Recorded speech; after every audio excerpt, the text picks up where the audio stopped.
One of the reasons I'm glad to be here is that this is a very exciting time to be a member of School of Finance, because this is a time when financial issues are forefront of everyone's attention, and when the situation is really complicated and fragile.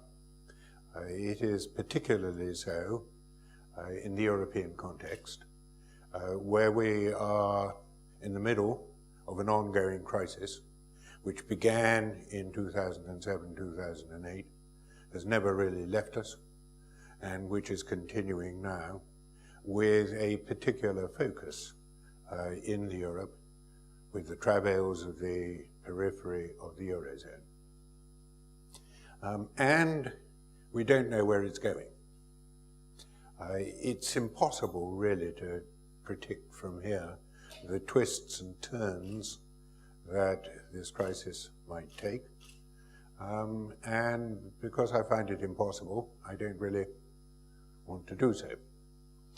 So what I want to do this afternoon, and in the paper that I've been provided, is to take as my starting point the fact that this crisis has been so severe and so widespread that whether or not the crisis is well resolved and doesn't get any worse, we get out of this, nevertheless I think that there will have to be a reconsideration of the European project, really from its foundations.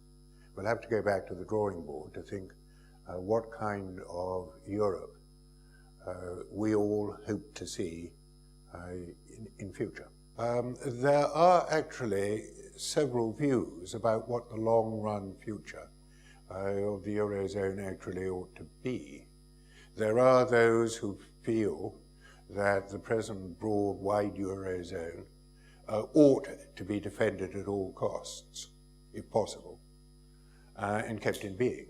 There are others who feel that it might have been a mistake to have tried a monetary union without fiscal and political union among such a heterogeneous collection of countries, and it might have been better from the start to have a much smaller group of much more like countries which could maintain a monetary union without having to go so far, or possibly not at all, further towards political and federal union.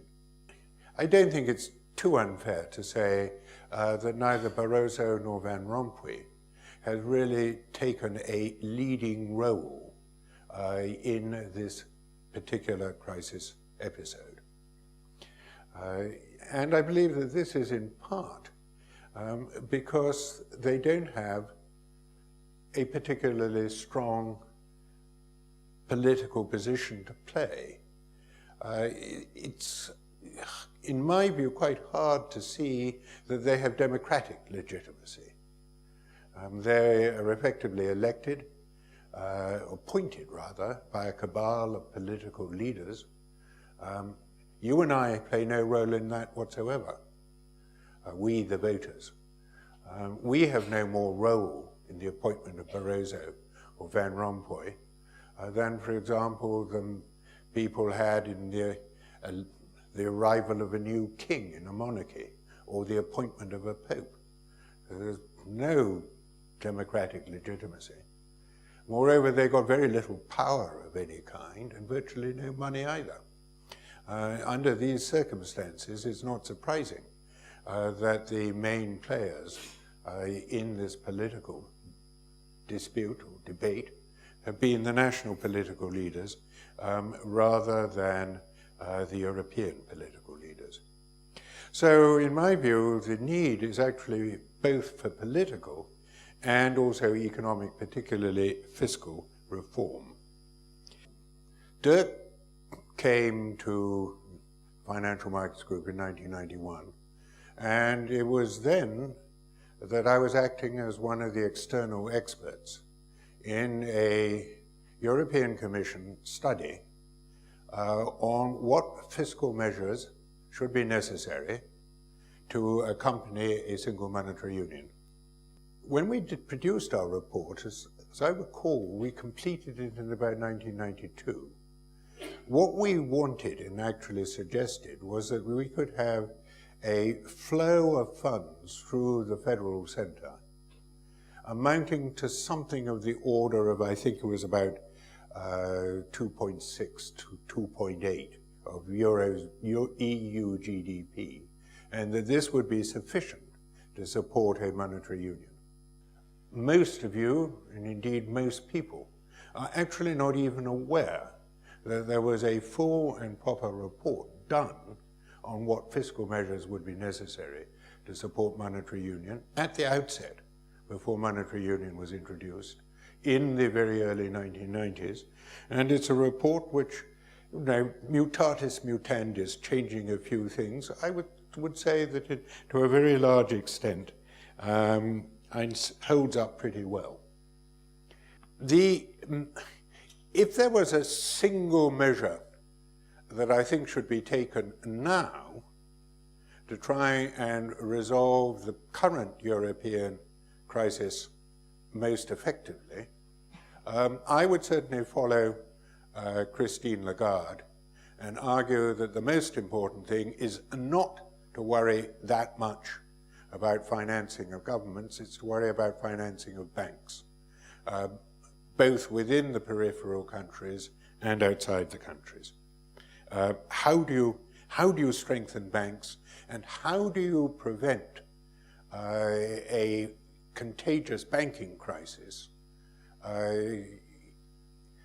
arising in part because of this interaction with a weakened government from bringing about a second major down leg? Well, and one of the ways of trying to do so is by increasing the equity ratios, and Basel III has gone a long way down this line, and I think it is important over time to do it.